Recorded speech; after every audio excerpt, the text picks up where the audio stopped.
बरसों पुरानी बात है। एक गांव में एक देवदत्त नाम का एक ब्राह्मण अपनी पत्नी देवकन्या के साथ रहता था। उनकी कोई संतान नहीं थी। आखिरकार कुछ सालों के बाद उनके घर एक प्यारे से बच्चे ने जन्म लिया। ब्राह्मण की पत्नी अपने बच्चे को बहुत प्यार करती थी। एक दिन की बात है, ब्राह्मण की पत्नी देवकन्या को अपने घर के बाहर नेवले का छोटा सा बच्चा मिला।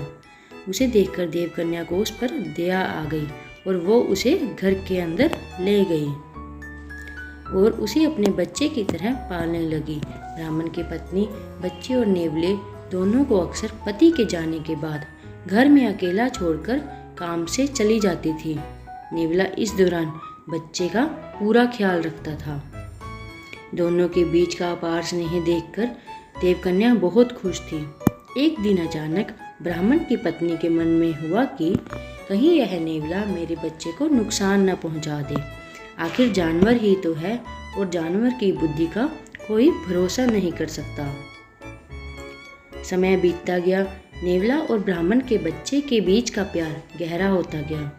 एक दिन ब्राह्मण अपने काम से बाहर गया हुआ था और पति के जाते ही देवकन्या भी अपने बच्चे को घर में अकेला छोड़कर चली गई।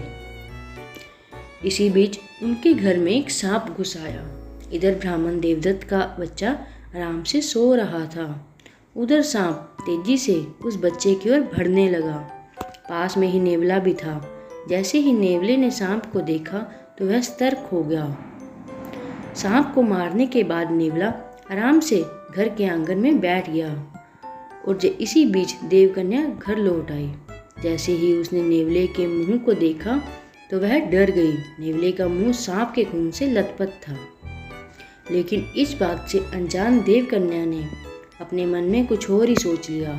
वो गुस्से से कांपने लगी और उसे लगा कि नेवले ने उसके प्यारे बेटे की हत्या कर दी है।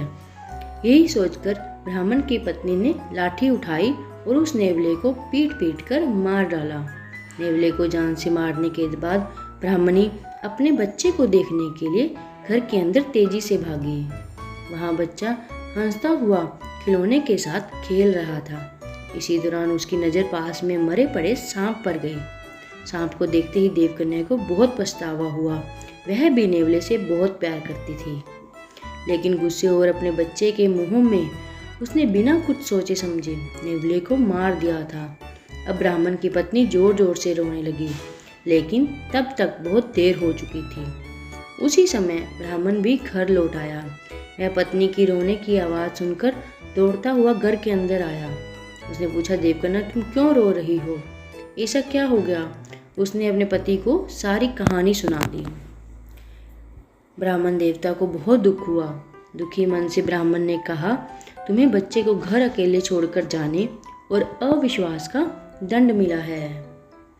तो बच्चों, इस कहानी से हमें क्या सीख मिलती है? बिना सोचे समझे गुस्से में आकर कोई काम नहीं करना चाहिए। साथ ही विश्वास की डोर को कभी शक की वजह से टूटने नहीं देना चाहिए। Thanks for watching. Like, share and subscribe.